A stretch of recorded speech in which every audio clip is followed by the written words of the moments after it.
Hey everybody, Dustin Dale's back here once again. I'm at the Funny Bone Comedy Club, 168th and Dodge, which is Village Point Mall, right out by the theater. Go next to the theater, take a left. You're right there, top floor. Can't miss this. Funny Bone Comedy Club. This weekend, we've got Reno Collier. He's been on NBC. He's been on Animal Planet. You've seen him all over the place. So make sure you come out this weekend and check him out.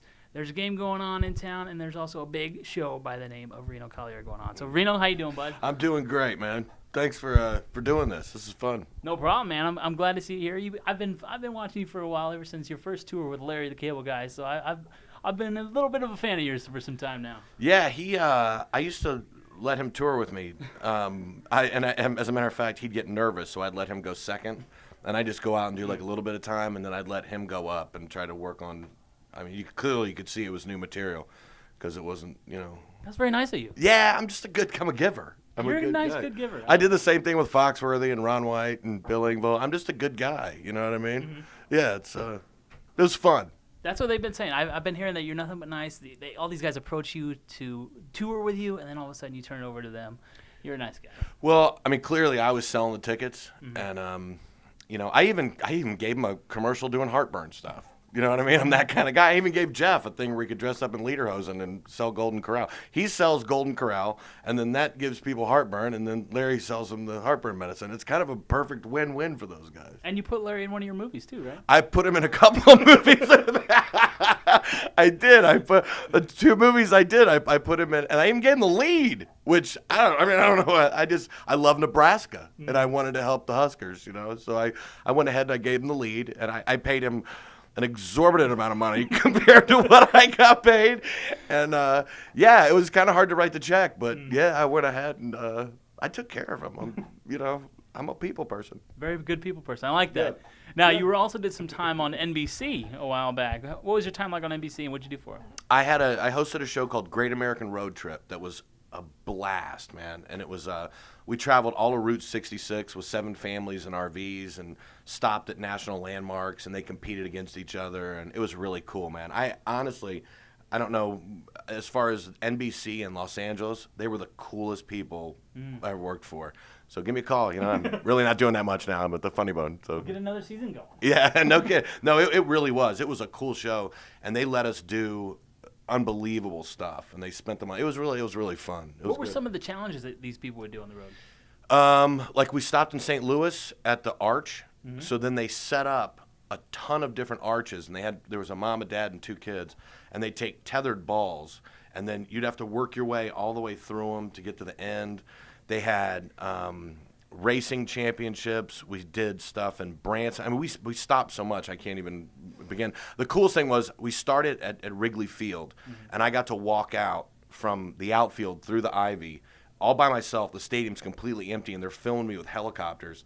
And I'm walking out, and I was just going, don't fall, because they were saying how expensive it was to have the helicopter. I'm like, don't fall. But in my head, because I played baseball, I'm imagining like them going, bring in the righty, and I'm walking in. And then they had me like Pope waving. They're like, just act like you're waving, but there's nobody in the state. But the whole thing was completely empty, and I'm just walking through the thing like, but it was such a long walk, like from center field all the way to the pitcher's mound. It was really cool, but I was so nervous. That was the first TV show I ever had too, so it's an NBC primetime. It was really fun.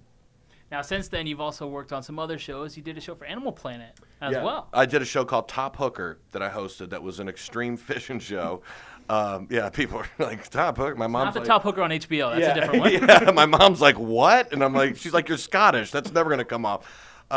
It was really fun. And that was, we had fishing out of hot air balloons, and it was crazy. It was fun, though. That was great. All my shows last one season. So if anybody has a show they only want to work for 1 year, call me and I'll host it, because it'll be gone. There's always a chance for multiple seasons. Just give them a call. Yeah, no. I'm just a 1-season guy. That's it. If I do your show, I did the Martin Short show when he had it on. 1 week later, canceled. Years ago, I did a Politically Incorrect. 1 week later, Bill Maher said whatever he said, canceled, gone. Like, I'm serious. If you have something you just want to do for a short time, or you want to get out of your contract, put me on it, because apparently I will end it. Reno the Destroyer. The Destroyer, yeah, not Conan. Reno, I could destroy Conan too. I meant Conan the Destroyer, but it came out Conan. Yeah, he's not on NBC anymore. You guys don't care. You did a roast as well. You roasted Larry the Cable Guy. Now, were some of the Did you write all those jokes yourself, or did you have some help on those? I wrote all mine myself. They gave me other jokes to say, but I didn't. I couldn't be mean to the guy. Mm-hmm. I mean, we're like brothers, like I couldn't bash him. So some of the stuff they gave me, I'm like, I'm not saying that about my friend. I don't care if it's TV or not. Like, I'm not gonna. I did make fun of him, but it was mainly stuff that we both knew, and like those things can get really brutal. They're funny. I mean, they're hilarious. They're absolutely hilarious. But I knew there were enough guys that were gonna hammer him that there should be a little bit of love in there. Jeff was the same way. Like, kind of like, let's not. The guy's going to get destroyed anyway, and he was gutsy enough to put himself up there, so, Now, there were some other roasters up there. Was there somebody on the dais that was maybe a little bit more fun or a little easier to roast because you knew where to go? Easier to roast? Well, Lisa Lampanelli's easy to roast. Well, Gary Busey. I sat in between Toby Keith and Gary Busey, and I knew Toby from, USO. I do a lot of USO stuff.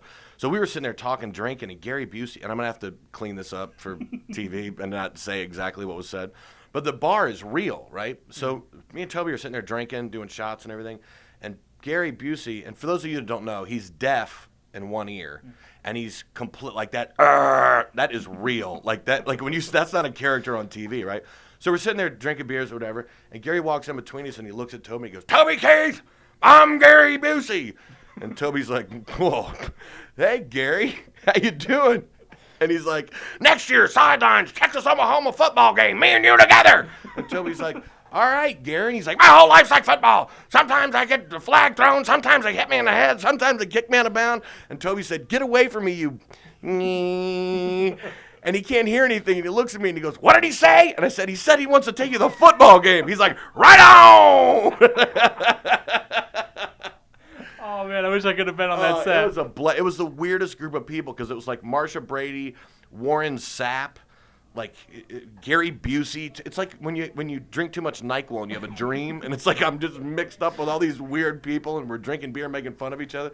It was a bizarre thing, but it was fun. Now, football's coming back. Do you have a football team that you pull for? I'm a West Virginia fan. Okay, West Virginia. Yeah. They're not too bad. We're not good. Ever since we moved to the Big 12, it's we don't have our rivalries anymore, and we can't travel. I mean, we play like Texas and Oklahoma. We're way over. I live in Tennessee, but we're way over on the East Coast, basically. And we got to travel, back and forth every week to these Big 12 schools. It's hard. I can imagine. Yeah, and West Virginia is not the wealthiest state, so when you look at those away games, it's like, good God. Yeah, all those Texas schools. Yeah. Oh, they travel anywhere. And then when they play at WVU, there's orange everywhere, and it just, they go after it. But it's we're getting used to it. I mean, Holgerson's an Oklahoma State guy, so I think he understands kind of the way that a lot of those coaches run, but we'll see. How do you think they're going to finish the season? I'm thinking they're going to lose to Texas. Texas looks pretty good. Man, if they would just sneak into some toilet bowl every year, you know what I mean? It's the same thing. It's like at the end of the year, it's like, hey, it's the Walmart stupid, whatever. Super Walmart Bowl. Aisle 3 bowl. Yeah, exactly. Not aisle 4, not aisle 2. Yeah, it's nothing but home goods and sheets. It's the home goods and sheets Walmart bowl. Yeah, where are we playing it? At Albemarle High School, and So that might be where Nebraska ends up too. We barely made it to one last year. We only made it in because our academics got us there last year. Your academics? Yeah, like we didn't qualify, but since we tied with so many schools, they went on academics, and since we're a good academic school, we barely got into a bowl game. So we might end up in that same Omaha L3 bowl with you. Okay, West Virginia's not going to have that happen. I don't know if you've seen Pac-Man Jones and the other players that have come out of WVU, but if there's even a spelling bee, they'll drop us 3 losses. You just lost 15 scholarships because your quarterback can't spell it. But I still root for him, by God. Oh, man. His name is Reno Collier. Make sure you come out this weekend and check him out. He'll be here all weekend long, so make sure you come out and check out one of the shows. We got Friday, Saturday, and Sunday, so make sure you come check it out. You also work on an album, right? Yeah, Warner Brothers. It's going to come out here pretty soon now. It's already edited, and so we're just waiting for it to pop out and see what happens. Very cool. I'm looking forward to checking it out, and looking forward to checking your show out this weekend. Thank you for having me. Yeah, it was great meeting you. Make sure you check him out this weekend. Reno Collier, Funny Bone Comedy Club, 168th and Dodge, Village Point Mall. You don't want to miss it. Check it out.